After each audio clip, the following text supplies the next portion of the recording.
السلام علیکم، آپ دیکھ رہے ہیں گونج، اور سب سے پہلے بات کر لیتے ہیں تاریخ کی. تو ایک تاریخ ہمیں مل گئی ہے میاں صاحب کی واپسی کی، ایک تاریخ ہمیں پوائنٹ آؤٹ کر دی گئی ہے یا تجویز دے دی گئی ہے الیکشن کمیشن کو صدر کی طرف سے کہ کب انتخابات ہونے چاہیے. اب یہ دو تاریخ کے بیچ میں معاملات ہیں. تو سی ای سی کی میٹنگ آج پاکستان پیپلز پارٹی کی ہوئی، جس میں سنا جا رہا ہے کہ اعتزاز احسن صاحب کی جو معطلی ہے اس کی قرارداد منظور ہو گئی ہے، اور لطیف کھوسہ صاحب کو شو کاز نوٹس بھیجا گیا، جس پر انہوں نے ابھی ایک شو میں فرمایا کہ وہ ردی کی ٹوکری میں انہوں نے پھینک دیا ہے.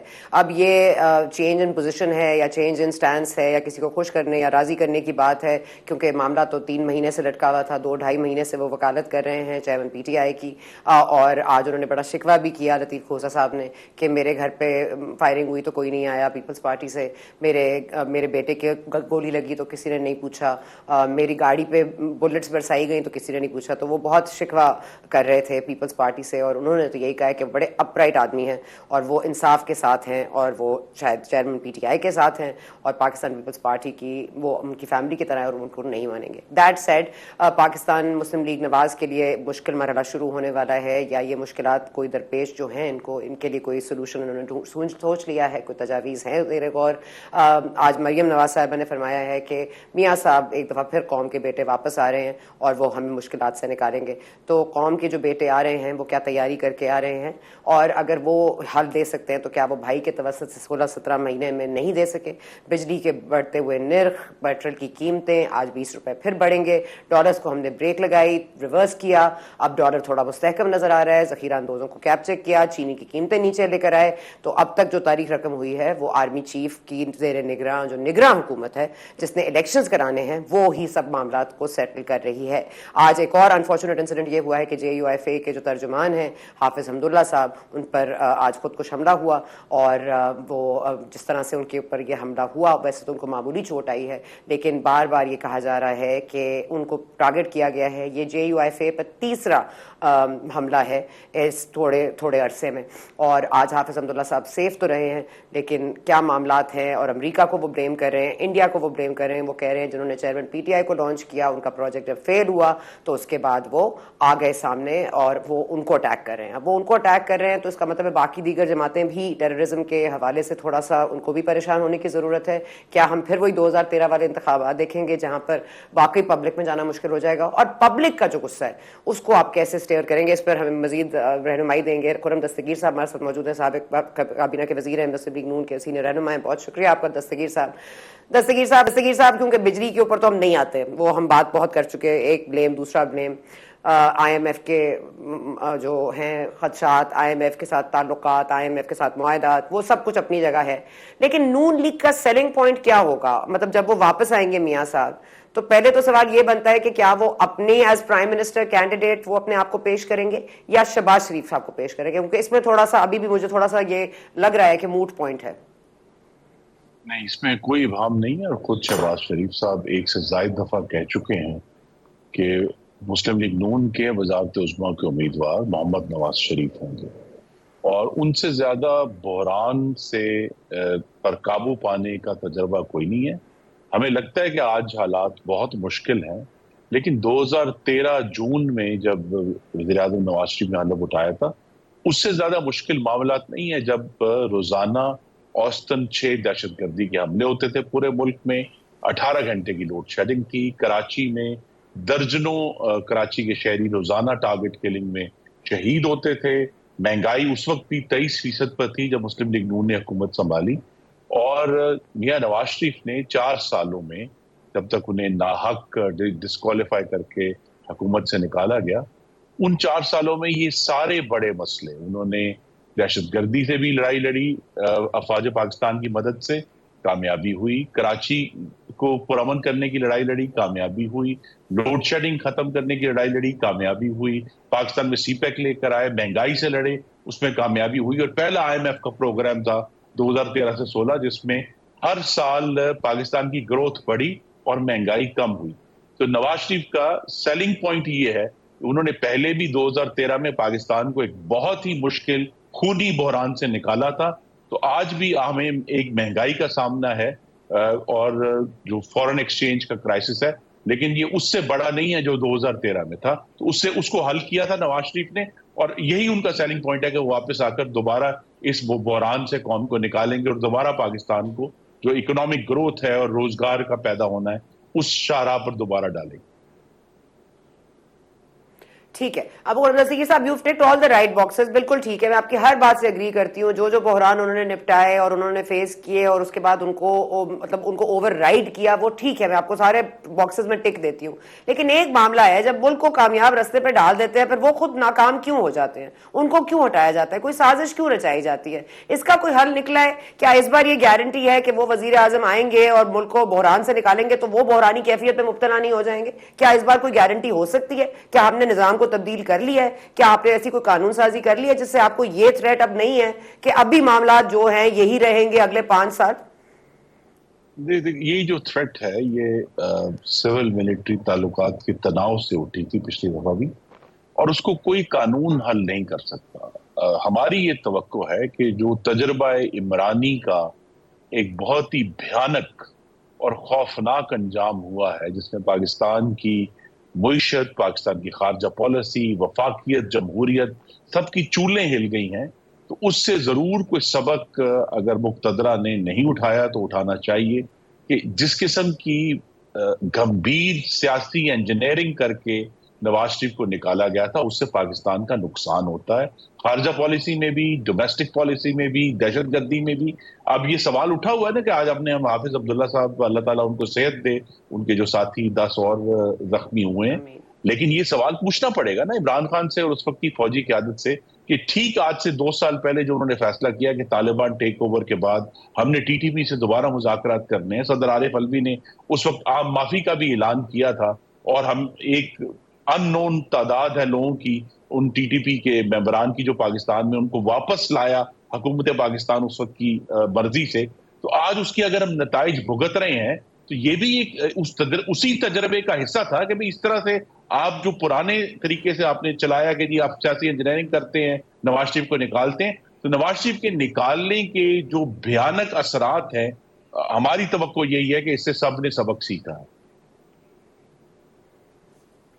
تو یہ آپ ازیوم کر رہے ہیں کہ سبق سیکھ لیا گیا ہے، جیسے ہم نے ازیوم کیا تھا 1971 سے کچھ سیکھ لیا ہوگا، 1965 کے بعد کچھ سیکھ لیا ہوگا، اسکندر مرزا کے بعد کچھ سیکھ لیا ہوگا، ایوب خان کے بعد کچھ سیکھ لیا ہوگا، ضیاء الحق کے بعد کچھ سیکھ لیا ہوگا، مشرف کے بعد کچھ سیکھ لیا ہوگا، لیکن آپ ابھی بھی ازیوم کر رہے ہیں انہوں نے سیکھ لیا ہوگا. تو یہ جو 17 مہینے آپ کی حکومت رہی، اگر آپ یہ طالبان والے تھریٹ کی بات نہیں، طالبان والے تھریٹ کے اوپر آپ نے کوئی کسی کو نامزد کیا، کسی کو آپ نے گرفتار کیا؟ ہم تو 9 مئی کے بعد جا گئے خان صاحب کی گرفتاری کے اوپر. پہلے سب کو کیا مطلب سون گیا تھا کہ کوئی کچھ نہیں بول رہا تھا. آپ کور کمانڈر جو تھے ان پہ ہاتھ نہیں ڈالا گیا، اس وقت کے جنرل باجوہ صاحب کے اوپر ہاتھ نہیں ڈالا گیا. آج بابر اوان صاحب ان کی ویڈیو دکھا رہے ہیں اوپن کورٹ میں. مطلب یہ کیا معاملہ ہے؟ آپ لوگوں نے درستگی کے لیے کوئی اقدامات نہیں کرنے، تبدیل کچھ نہیں کرنا، اپنا رویہ تبدیل کر کے آ رہے ہیں. پھر میاں صاحب یہ ازیوم کر لیجئے. نہیں دیکھیے، ایک تو یہ کہ ان نومبر 2022 تک تو وہی قیادت چل رہی تھی. یہ آپ کی بات درست ہے کہ ان کا ضرور اس معاملے میں ان سے باز پرس ہونی چاہیے، جو میں اس کا دفاع نہیں کروں گا کہ ان 16 ماہ میں نہیں ہوئی، لیکن جس قسم کی بہت ہی کڑی معاشی مصیبت کا ہمیں سامنا تھا، یہ محاذ تو تبھی کھولا جا سکتا ہے جب ایک مضبوط حکومت موجود ہو، اور جو ہماری توقع ہے کہ انشاءاللہ انتخابات کے بعد مسلم لیگ نون کے پاس موجود ہوگی، پھر یہ سب کام ایک بتدریج کیے جا سکتے ہیں. لیکن چونکہ یہ جو 2021 والا معاملہ میں نے آپ کے توسط سے ناظرین کے سامنے رکھا ہے، یہ کوئی اینشنٹ ہسٹری تو نہیں ہے نا جی کہ زمانہ قدیم کی بات ہے، بھول گیا. یہ صرف آج سے 2 سال پہلے کی بات ہے. چلا اس کا جو بلنڈر ہے، جس کی آج لیٹسٹ ہم نے بھی چترال میں 6 ستمبر کا جو واقعہ بڑا بھیانک ہوا تھا، اور اب سب آج فارن آفس نے بھی کہا کہ جی یہ افغانستان سے کے تانے بانے ہیں، وہ جو سارے تانے بانے ہیں جو ایک غلط فیصلہ آج سے ٹھیک 2 سال پہلے اس وقت کی حکومت اور عسکری قیادت نے کیا تھا، اس پہ ضرور ان کی باز پرس انشاءاللہ ہم کریں گے. آپ کے جو جلانی صاحب ہیں اور وہ جو آپ کے فورن منسٹر ہیں نگراں، وہ فرماتے ہیں کہ افغان طالبان کا اس میں کوئی رول نہیں ہے. اس کے بعد آپ کے پرائم منسٹر نگراں بلاتے ہیں امبیسڈر کو ٹو یو ایس، اور پھر ان کو جھاڑتے ہیں، ان کو کہتے ہیں کہ آپ کا جو ویپنری ہے جو آپ وہاں چھوڑ کر آئے ہیں آپ ڈی مارچ کرتے ہیں ان کو. سر یہ اتنا بڑا تضاد اگر پالیسی میں ہے تو آگے کا آپ کیا سوچتے ہیں؟ پھر یہ فیصلے جو یہ کر رہے ہیں، اب جو یہ معاملات آپ کے لیے کھولیں گے، جس کو الیکشن کے بعد اگر آپ کی آ جاتی اکثریت، تو پھر کیا کیجئے گا؟ اور اگر نواز شریف صاحب نہیں جیت پاتے تو کیا پھر واپس لندن جائیے گا یا یہی رہیے گا؟ نہیں، انشاءاللہ یہی رہیں گے. اور عوام کی حاکمیت کی جو جنگ ہے پہلے بھی لڑی ہے، اس میں بہت مشکلات خود نواز شریف نے، ان کے خاندان نے اور ہمارے درجنوں لیڈروں نے اٹھائی ہیں۔ ان مشکلات کے نتیجے میں ہمارے لیڈروں نے تو پارٹی نہیں چھوڑی، ہم تو وہیں اپنی جگہ پر کھڑے ہیں۔ جن کو مصنوعی طریقے سے بنایا گیا تھا، یہ بھی ایک تجربے کا حصہ ہے کہ جن کو مصنوعی طریقے سے اکٹھا کیا گیا تھا، وہ ذرا سی مشکل ہوئی تو سب وہ شیرازہ بکھر گیا۔ ہم اپنی جگہ پر موجود ہیں اور موجود رہیں گے۔ یہ جو سارا ایشو ہے افغانستان والا، اس پہ ہمیں ایک دفعہ پھر بہت سنجیدہ بات کرنی ہے، اور جو اس کا آبویس ایک سلوشن یہ تو یہی ہے کہ جو باڑ مسلم لیگ نون کے دور میں ہی اس کا آغاز ہوا تھا اور پہلی فنڈنگ اس کی گئی تھی، اس پورے بارڈر کی جو حفاظت ہے کہ ہمیں اپنی سرزمین کی حفاظت خود کرنی ہے، وہ کوئی اور نہیں کرے گا۔ اور افغانستان کو بھی یہ سمجھانا ہے کہ چاہے ہم اس کی گورنمنٹ کو فارملی ریکگنائز نہیں کرتے، لیکن انہوں اپنی زمین کی جو حفاظت ہے وہ افغانیوں نے خود کرنی ہے۔ تو ہم نیبر ضرور ہیں، ہم نے آپس میں بات بھی کرنی ہے، ٹریڈ بھی کرنا ہے، لیکن اپنی اپنی زمین کی ذمہ داری جو ہے وہ ہم نے خود اٹھانی ہے، کیونکہ یہ جو اب آئی تھنک اتنی خون بہنے کے بعد اور اتنی مشکل کے بعد اگر ایک چیز واضح ہے 2023 میں، وہ یہ ہے کہ پاکستان اور افغانستان کے بارڈر پر جو ایک دھند ہے کہ جی پتہ نہیں کہاں سوورنٹی ہے، ہزاروں لوگ بغیر ویزے کے آ رہے ہیں، اب یہ سسٹینیبل نہیں رہا۔ تو ہمیں اس پر جب تک ہم اسٹرکٹ بارڈر کنٹرول نہیں کر سکتے، یہ جو ایشو ہے جس میں ٹیررزم بھی شامل ہے، آج فارن آفس نے اپنی گفتگو میں ٹرانزٹ ٹریڈ کا بھی حوالہ دیا، اس میں جو ریگولیرٹیز ہیں اس کا جو اثر ہے پاکستان کی معیشت کے اوپر، لہٰذا ان سب چیزوں کا پہلا جو قدم ہے وہ واضح ہے کہ پاکستان اور افغانستان کے بارڈر کو بہت سختی سے ہمیں کنٹرول کرنا ہے، اور یہ ہائیسٹ نیشنل سیکیورٹی پرائرٹی ہوگی۔ ٹھیک ہے، اب مجھے یہ فرما دیجیے گا کہ ایک تاریخ سجیسٹ کی ہے الوی صاحب نے جو صدر ہیں پاکستان کے، اور ایک تاریخ نواز شریف صاحب نے دی ہے، ایک تاریخ ہے جو الیکشنز کی ایکچوئل میں ہے، جو کہ پاکستان پیپلز پارٹی سمجھتی ہے کہ نہ الیکشن کمشنر کے پاس ہے، نہ کسی اور کے پاس ہے، آپ کے پاس ہے، نون لیگ کو پتا ہے کہ انتخابات کب ہوں گے، تو آپ بتا دیجئے کب ہوں گے؟ جی نہیں، ہمارے پاس نہیں ہے، لیکن اگر ہمارے جو دوست ہیں پاکستان پیپلز پارٹی کے جنہوں نے مثالی ہمارے ساتھ اتحاد اور تعاون کیا ان 16 ماہ میں، تو اگر پہلی جو ہمارے پاس ڈیٹ ہے وہ ہے 30 نومبر کی، جس پہ الیکشن کمیشن نے اناؤنس کیا ہے کہ وہ ہلکہ بندیوں کو نوٹیفائی کر دیں گے۔ اس کے بعد جو الیکشنز ایکٹ ہے 2017 کا، وہ یہ کہتا ہے کہ کم از کم 54 دن درکار ہیں الیکشن کمیشن کو انتخابات کے انتظامات کے لیے۔ تو اگر آپ 54 دن آگے کیلکولیٹ کریں تو جو جلد ترین انتخابات ہو سکتے ہیں وہ 23 یا 24 جنوری 2024 کو ہو سکتے ہیں۔ اسی کی بنیاد پہ 30 نومبر کی جو ڈیٹ ہے اور اس کے بعد 54 دن جو چاہیے قانون میں، ہم یہ کہتے ہیں کہ جنوری کے آخر میں اور فروری کے آغاز میں انتخابات انشاءاللہ ہو جائیں گے۔ یہی اس کی بنیاد ہے جو الیکشن کمیشن کی اور قانون کے اندر جو ڈیٹس دی گئی۔ نہیں، یہ میں نے بھی پڑھا ہے، یہ آپ نے بھی پڑھا ہے، قانون پاکستان پیپلز پارٹی نے بھی پڑھا ہے، لیکن پھر بھی زور ہے کہ 90 دن کے اندر اندر انتخابات ہو جائیں۔ تو کیا سائن کرنے سے پہلے نہیں سوچا، اس وقت پڑھا نہیں؟ آپ ان کو بتا دیں کون سا پیراگراف کون سا آرٹیکل ہے تاکہ وہ دوبارہ پڑھ لیں۔ اچھا ہمیں تو پتہ ہے، لیکن ان کو مطلب کیا پڑھایا نہیں گیا، ان کو بتایا نہیں گیا، کوئی رفت تھا، یا یہ صرف سیاست ہو رہی ہے کہ ایک ریاست کو بچانے کے لیے فیصلہ تھا؟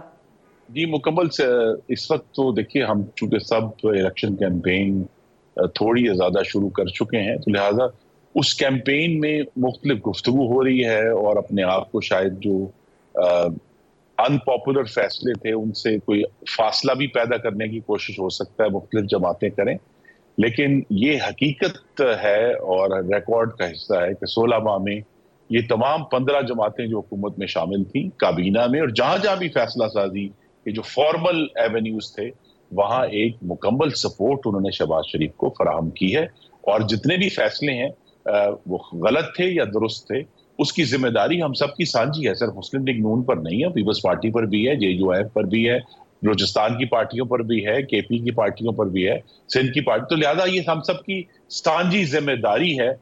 اب وہ سیاسی پریشر کے تحت اپنے آپ کو اگر فاصلہ کریٹ کرنا چاہتے ہیں تو یہ ان کی ثوابدید ہے، لیکن ان کو سب کو اچھی طرح معلوم تھا کہ جب مشترکہ مفادات کی کونسل میں یہ فیصلہ ہو رہا تھا کہ نئے جو مردم شماری ہے اس کو نوٹیفائی کرنا ہے، تو لہٰذا اس کے جو مضمرات ہیں اس سے بھی وہ اچھی طرح آگاہ ہیں، اور ہمیں ان کو سمجھانے کی ضرورت نہیں ہے۔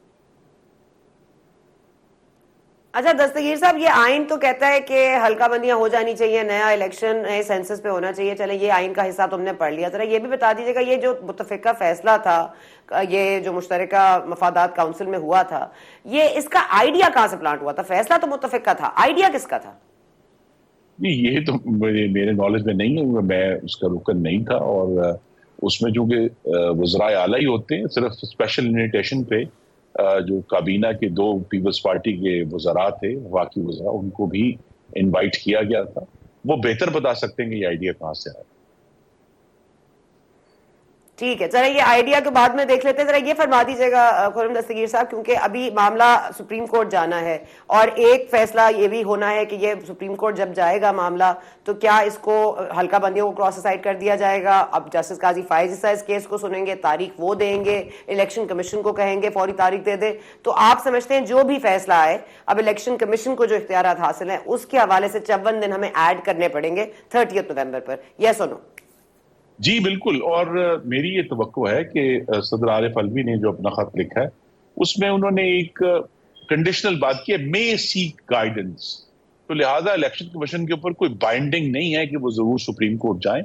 تو کچھ وکلاء جا سکتے ہیں یا کوئی پٹیشنر جا سکتا ہے، اور ہماری یہ توقع ہے کہ سپریم کورٹ نے بھی اگر جو سبق سیکھا ہے، جو آج سے 2 دن بعد جو موجودہ چیف جسٹس ریٹائر ہو رہے ہیں، کہ سپریم کورٹ کو سیاسی معاملات میں بہت سوچ سمجھ کر کوئی کوگنیزنس لینی چاہیے. تو میری تو یہ توقع ہے کہ سپریم کورٹ اس معاملے کو نہ ہی ٹیک اپ کرے تو بہتر ہے، لیکن بہرحال ان کی ثوابدید ہے، کیونکہ واضح ہے الیکشن ایکٹ میں ترمیم کے بعد کہ یہ تاریخ دینا مکمل طور پر، جس طرح الیکشن کروانا مکمل طور پر الیکشن کمیشن کی ثوابدید ہے، اور ان کی ذمہ داری بھی ہے. صرف یہ نہیں ہے کہ ان کی کوئی بہت بڑی پاور ہے، ان کی ذمہ داری بھی ہے. تو لہذا وہ جو جہاں ذمہ داری ہے ان کو ذمہ داری پوری کرنے دی جائے قانون کے تحت. اور جب ہم کہتے ہیں کہ ووٹ کا استعمال بے حد ضروری ہے اور اس میں کوئی شک نہیں ہے، لیکن جس سٹرکچر کے اندر وہ ووٹ استعمال ہونا ہے وہ حلقہ بندیاں ہیں، تو وہ بھی اتنا ہی جمہوریت کا حصہ ہے جتنا ووٹ ڈالنا. تو اگر وہ سٹرکچر میں ہمیں حلقہ بندیوں پہ اتنا اصرار ہے، اور نادرا کا چیئرمین ہی نہیں ہے، معذرت کے ساتھ نادرا کے چیئرمین پر قانون سازی ہو جاتی ہے کہ سرونگ جنرل بھی آ سکتا ہے. تو یہ معاملات آپ لوگ کیوں اتنے ویگ چھوڑتے ہیں کہ کوئی سٹیپ پہ نہیں رہے؟ دستگیر صاحب یہ تو سوال کا جواب دے دیں کہ بالکل ویگ نہیں ہے. نادرا صرف معاونت کر سکتا ہے، لیکن حلقہ بندیوں کی ذمہ داری بھی الیکشن کمیشن آف پاکستان کی. تو الیکشن کمیشن کے کندھوں پر ایک بہت بڑی اور بھاری ذمہ داری ہے، حلقہ بندیوں کی بھی اور الیکشن کے انتظامات کی بھی. اور جو آرٹیکل صدر صاحب نے اپنے خط میں بھی سارے کوٹ کر دی ہیں کہ 218 کے تحت جو ہے انہوں نے جو قانون کے تحت صاف، شفاف اور کرپٹ پریکٹس سے پاک الیکشن کروانا ہے. تو لہٰذا ان کی ذمہ داری ہے، اور اب ہم یہی توقع کر رہے ہیں کہ الیکشن کمیشن جو ہے، جب ان کے پاس مکمل خود مختاری بھی حاصل ہے اور ذمہ داری بھی ان کے پاس موجود ہے، اور تمام ریسورسز بھی قومی اسمبلی نے اس بجٹ میں ان کے لیے پرووائڈ کر دیے، تو کوئی چیز ان کو نہیں روکتی کہ وہ ایک مثالی انتخابات کروا کر دوبارہ سے پاکستان کو ایک درست رستے پر عوام کی رائے سے ڈال دیں. ٹھیک ہے دستگیر صاحب، سوری میرے پاس وقت کم ہے، لیکن آپ لاسٹ کوشچن، یہ سلسلہ جو نواز شریف صاحب کے ساتھ ہم نے ریکنسیلیشن کا پروگرام شروع کرنا ہے، کیونکہ ظاہر ہے ہم نے ان کے ساتھ بڑی زیادتیاں ہوئی ہیں، پاناما اقامہ، ہم اس پہ بہت واضح پوزیشن لے چکے ہیں، میں لے چکی ہوں، تو مجھے تو اس میں کوئی ابہام نہیں ہے. لیکن کہاں سے معاملے کو شروع کیجیے گا؟ سلسلہ کہاں سے جڑے گا؟ پلیٹلیٹس گرنے سے، نیب کی کارروائی سے، کیس کے فیصلے سے، کوئی جنرل کے نام سے، کہاں سے شروع کیجیے گا یہ معاملہ جب واپسی ہوگی؟ تو یہ پہلے تو بڑا واضح ہے کہ جو اسلام آباد ہائی کورٹ میں ان کی اپیل ہے، جو ایک کیس ان کا العزیزیہ والا، اس کے معاملے میں ان کی اپیل ہے، اس اپیل سے معاملہ شروع ہوگا. لیکن یہ جو سارے ایشوز ہیں عدلیہ کے ساتھ جو معاملات پیدا ہوئے، جو مقتدرہ کے ساتھ، اسٹیبلشمنٹ کے ساتھ معاملات پیدا ہوئے، یہ تو ایک ڈسکشن ہوگی، اور جہاں پھر ان عدلیہ کو بھی اور مقتدرہ کو بھی، یہ ہمارا اگر اللہ تعالیٰ نے حکومت دی، پاکستان کے عوام نے منتخب کیا، تو یہ ڈائیلاگ ہونا ہے جی الیکٹڈ گورنمنٹ میں اور جوڈیشری میں اور مقتدرہ میں، کہ یہاں جو اگر غلطیاں جس قسم کی ہوئی ہیں 2016، 17، 18 میں اور اس کے بعد سے، جب تک ہم کسی کو ذمہ دار نہیں ٹھہرائیں گے، ملک کا آگے بڑھنا بہت مشکل ہوگا. کیونکہ پھر جب سزا نہیں ہوتی تو پھر وہ غلطیاں دوبارہ ہوتی ہیں. تو اگر 76 سال کے بعد ہمیں کوئی سبق ملا ہے وہ یہی ہے کہ پہلی بات یہ ہے کہ پاکستان کے عوام پر مکمل اعتماد کرنا ہے, ان کو سیکنڈ گیس نہیں کرنا, ان کی رائے کا احترام کرنا ہے, اور دوسرا یہ ہے کہ ملک کو اب سیاسی انجینئرنگ کے ذریعے نہیں چلایا جا سکتا. ٹھیک ہے دستگیر صاحب نے وقت دیا, بہت شکریہ, thank you so very much.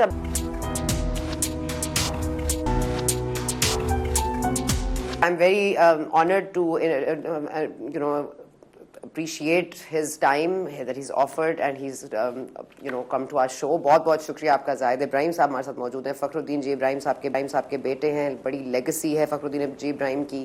He is also served at Sindh governor Benazir Bhutto کی ٹینیور میں. یہ چیف الیکشن کمشنر بھی تھے, وہ ملک کے 24ویں, اور سپریم کورٹ کے ایمیننٹ جج بھی تھے. بہت ان کو رسپیکٹ حاصل تھی. زاہد ابراہیم صاحب بھی انہی کے اسٹیپس میں فالو کرتے ہیں آف کورس, اور ایڈیشنل اٹارنی جنرل ان کو لگایا گیا تھا, اور چیئرمین پی ٹی آئی نے لگایا تھا اپنے دور حکومت میں, پھر انہوں نے ریزائن کر دیا تھا on very very up right positions. Zahid صاحب, یہ اب ہمارے سامنے معاملات ہیں, and who better to ask than you, کیونکہ آپ کے والد صاحب خود چیف الیکشن کمشنر بھی رہے ہیں. ابھی یہ جو ڈیٹ والا معاملہ ہے, یہ صدر صاحب دے سکتے ہیں ایڈوائز؟ کیا یہ ایڈوائز کسی اور بہتر طریقے سے دی جا سکتی تھی؟ کیا صرف ایڈوائز دینی چاہیے تھی, حکم دینا چاہیے تھا؟ یہ جو تضاد نظر آ رہا ہے, if you could explain that please. دیکھیں, یہ تضاد میرے نظر میں تضاد نہیں ہے. ہمارا آئین بالکل کلیئر ہے اس معاملے میں. آرٹیکل 48(5) کہتا ہے کہ صدر جو ہے ہمارا, اس نے ڈیٹ دینی ہے. He shall appoint a date. یہاں پہ دوسرے لفظ بھی استعمال ہو سکتے تھے, مے کا لفظ استعمال ہو سکتا تھا, لیکن مے کا لفظ استعمال نہیں ہوا ہے. یہاں پہ شیل کا ہے. دیٹ مینس کہ صدر کے اوپر ایک ڈیوٹی تھی کہ انہوں نے یہ ڈیٹ دینی ہے, اور کتنے عرصے میں ہونا ہے یہ بھی آپ کا آئین واضح کر دیتا ہے. تو میری نظر میں یہ جو انہوں نے خط لکھا ہے, آئی تھنک انہوں نے ایک کوشش کی کہ پاکستان کے سارے جو انٹرسٹیڈ ایکٹرز ہیں کہ ان کو سب کو خوش کیا جائے, اور آئی تھنک انہوں نے خوش کرنے کے کی کوشش تو کی ہے, لیکن آئی تھنک زیادہ تر تو مایوس کیا ہے. اچھا, جو آپ آرٹیکل 48(5) کا حوالہ دے رہے ہیں, تو پھر ہمارے جو دوست رہنما ہیں یا لیگل ایکسپرٹس ہیں وہ یہ بھی کہتے ہیں کہ یہ بائنڈنگ ہے کہ آپ نئے سینسس کے حوالے سے الیکشنز کرائیں.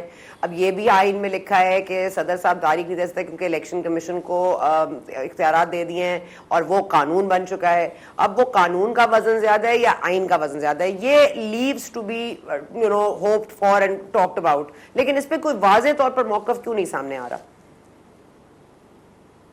دیکھیں, اگین میری نظر میں یہ تو بہت ہی بیسک, کسی بھی آپ قانون کے اسٹوڈنٹ سے پوچھیں گے اس کو بھی یہ معلوم ہے کہ کسی قانون, ایک جو عام لاء ہوتا ہے جس کو کہتے ہیں, اور آئین, اس میں کوئی کمپیریزن نہیں ہے. ہر صورتحال میں آئین قانون کے اوپر حاوی ہوگا. تو اس لیے کہ یہ جو امینڈمنٹ کی گئی تھی الیکشن ایکٹ 2017 میں کہ ڈیٹ الیکشن کمیشن دے گا, پہلے اس قانون میں تھا کہ president in consultation with the election commission ایک ڈیٹ سیٹ کرے گا, اس کے بعد الیکشن پروگرام ایشو ہوگا. اس کو امینڈ کرنے کی کوشش کی گئی اور وہ امینڈ ہوا ہے, لیکن ایٹ دا سیم ٹائم جو کانسٹیٹیوشن میں اوبلیگیشن ہے وہ اپنی جگہ پہ موجود ہے, اور الیکشن ایکٹ کسی بھی آئین کی شک کے اوپر حاوی نہیں ہو سکتا. سر, آپ نے شال کا لفظ استعمال کیا جو آئین میں موجود ہے, تو جو الوی صاحب کا خط ہے جو الیکشن کمیشن کو بھیجا گیا ہے اس میں بھی یہ لفظ ہے جو شال والا, کہ دے شال ہولڈ دی الیکشنز. سو اتنا ہی بائنڈنگ ہے؟ کیا یہ ہم غلط تصور کریں کہ وہ تجویز ہے اور حکم نہیں ہے؟ شال شوڈ بیئر دا برڈن.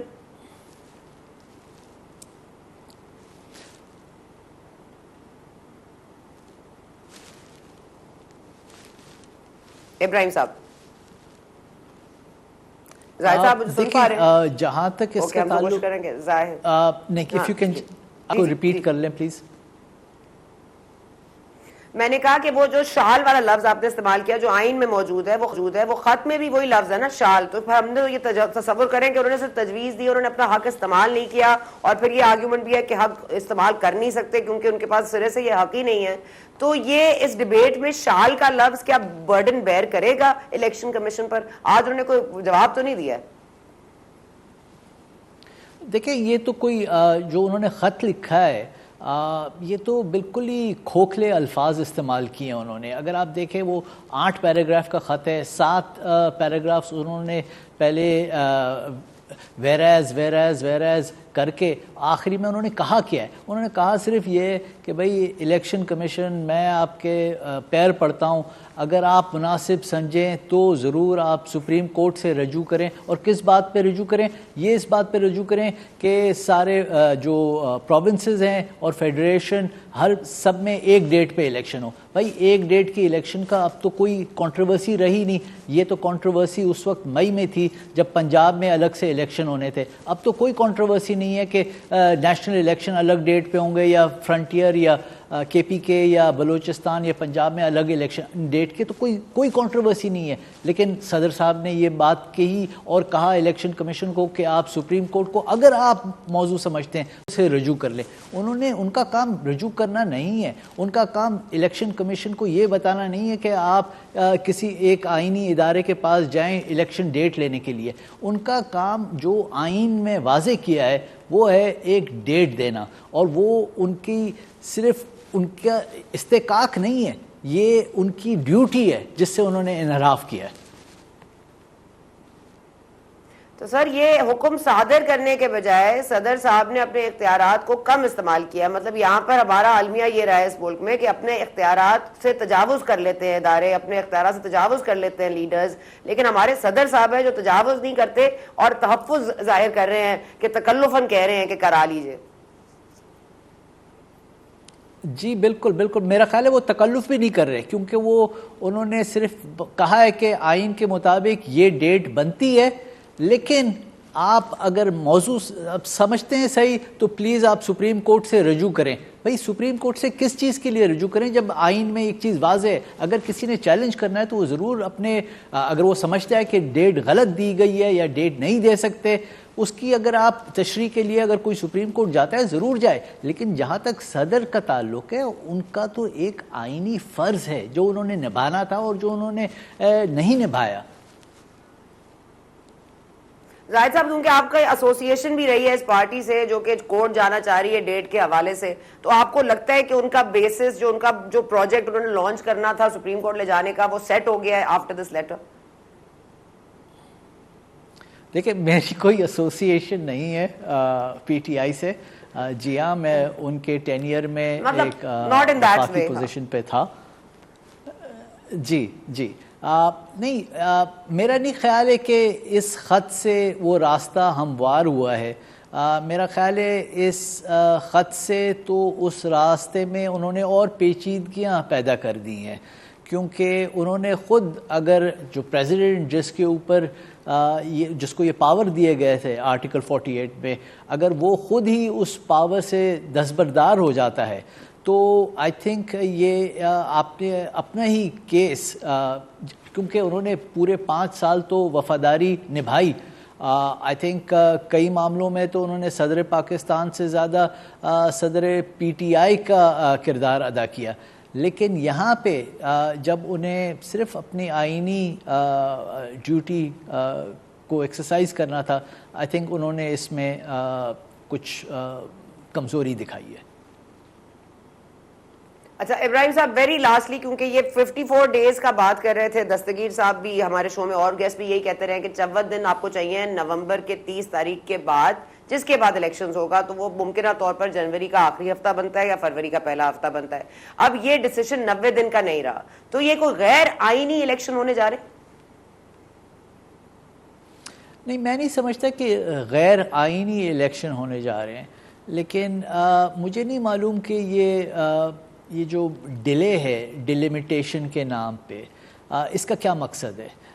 مجھے یہ نہیں معلوم کہ ڈیلیمیٹیشن کی ایک جو پروسیس ہے انڈر دا الیکشن ایکٹ، ایک پریلیمنری ڈیلیمیٹیشن ہونی ہے، اس کو گزٹ نوٹیفیکیشن ہوگی، اس کے بعد 30 دن دیے جاتے ہیں کہ اگر کوئی اس میں کمپلین کرنا چاہتا ہے، کوئی ریپرزنٹیشن کرنا چاہتا ہے، اس کے لیے 30 دن ہوں گے۔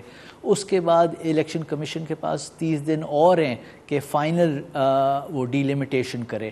تو وقت ضرور ہے، لیکن مجھے نہیں یہ وقت، اس سے سینسس تو آپ کا کافی عرصے پہلے منظور کر دیا اس کے سی سی آئی نے، آپ نے اس کے بعد الیکشن کمیشن نے کیا ابھی تک احکامات، کیا پروگریس کی ہے انہوں نے ڈیلیمیٹیشن کے لیے، اور کیوں نہیں کی؟ ٹھیک ہے سر، ٹھیک ہے sir, that's a very important question, لیکن راجہ صاحب سے، سکندر راجہ صاحب سے پوچھنا پڑے گا۔ Thank you so very much Raja صاحب، آپ نے جوائن کیا۔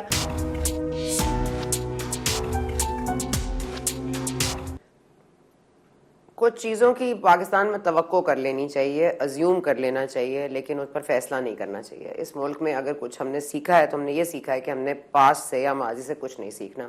اس کا fine example P M L Nawaz ہے، جو کہ واپس آ رہے ہیں اور 3 دفعہ کامیابی سے ملک کو بحرانوں سے نکالتے ہیں، پھر خود ہی بحرانی کیفیت کا شکار ہو جاتے ہیں، پھر وہ ملک سے چلے جاتے ہیں۔